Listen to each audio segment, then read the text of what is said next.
New political billboards are already popping up in western Wisconsin ahead of the highly anticipated 2026 midterms. In an exclusive report you'll only see on Gray media stations, our Wisconsin State Capitol Bureau Chief Vanessa Kelson breaks down the latest in one of Wisconsin's most competitive races.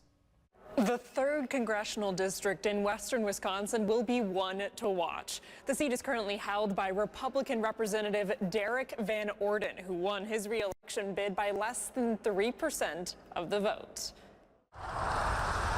Wisconsin Democrats erecting this billboard in Crosse on Monday. A screenshot of a now-deleted tweet. Representative Derek Van Orden replying yes to a tweet that 17 million people just lost health care and 18 million kids lost school meals after President Donald Trump's big, beautiful bill was signed into law. We want people to know exactly what Derek Van Orden voted for and that he's proud of it. Devin Remiker, the chair of the Wisconsin Democrats, says the 3rd congressional district is a top priority to flip blue in 2026. We will keep going all the way through November of next year. Van Orden says he deleted the tweet because it was published in error. He says he meant to respond to a tweet from White House Press Secretary Caroline Leavitt. In a statement, Van Orden tells me, quote, "As Democrats campaign on a typo, I am running on results.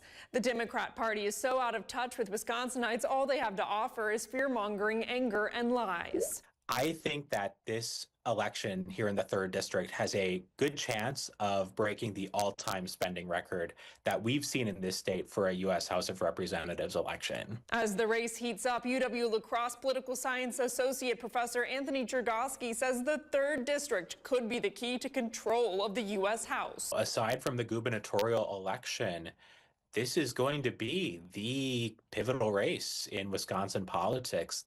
UW-La Crosse professor Anthony Chergosky tells me this is not only one of the most competitive seats in all of Wisconsin, but also in the entire country, meaning we can expect a significant amount of outside money and attention.